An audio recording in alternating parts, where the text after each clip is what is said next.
Idea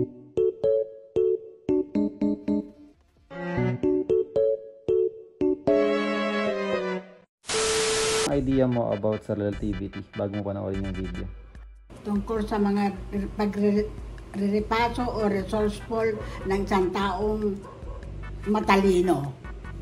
Wala po kasi hindi po namin napapag-aralan sa eskwelahan. Relation of things. Ano nga ba relativity? So ang relativity, yun yung nababago yung pagtingin mo sa isang bagay, depende kung saan ka nakapwesto pag gumagalaw yun. So ngayon, didiscuss ko yung Galilean relativity. Yung Galilean relativity, ang ibig sabihin lang nun, hanggat pareho kayo ng direksyon, tsaka pareho kayo ng bilis, parang hindi mo mararamdaman na gumagalaw ka pag sinasakyan mo yung object na yun. So anong example nun? So example nun, para mapadali, is yung kotse. Halimbawa, nasa highway ka. Tapos yung kotse mo, umaandar ng mabilis. Sabihin natin ang bilis niya ay 60 kilometers. Hanggat hindi nababago yung bilis na yon, hindi mo mararamdaman na gumalaw ka. So paano mo matetest yun? Ganito yun. May hawak kang bola. Tapos yung bola na yon, habang nakasakay ka dun sa kotse mo, initsa mo habang tumatakbo yung kotse. So yung initsa mong bola, pag initsa mo yan, hindi kayo gumagalaw hindi kayo lumiko, dire-diretso lang kayo, 60 kilometers lang yung bilis nyo. Nandun pa rin sa initsahan mo na kamay, lalanding yung bola. So pag initsa mo to, diretso lang yung bagsak niya. Hindi siya mababago.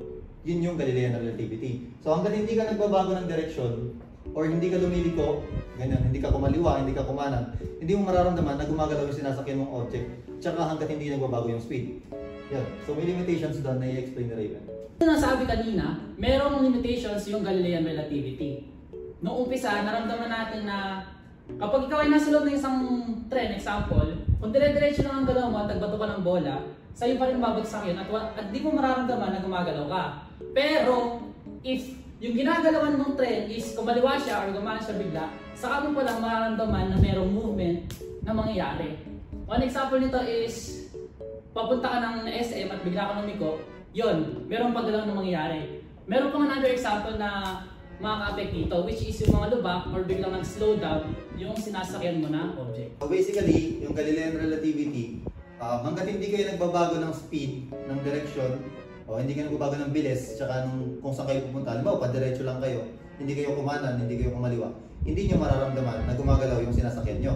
Pero, pag halimbawa, nalubak kayo, may tatalbog kayo. So, alam nyo na gumagalaw kayo kasi bibilis ulit kailangan yung sinasakyan nyo. So, parang hindi nyo mararamdaman yung paggalaw hanggat walang pagbabago dun sa bilis nyo, tsaka dun sa pinupuntahan nyo. So, kung diretso lang, tsaka constant lang yung speed nyo, yun lang yun, hindi nyo mararamdaman yung loss of motion.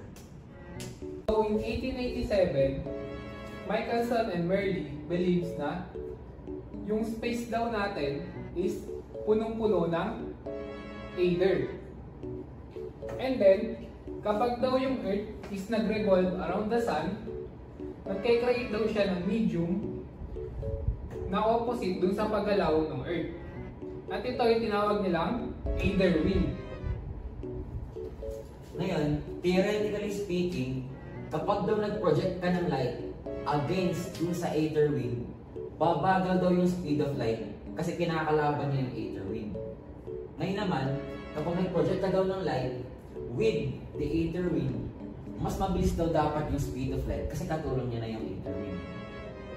The Michelson-Morley experiment on 1887 states that if the Earth is moving through an ether, then a sort of ether wind would be created at the source of the Earth.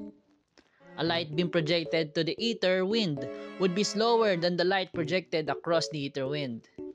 If we project the beams across a known distance and then recombine them, it would expect that the two to be out of phase by an amount that would tell us the distance the Earth had moved.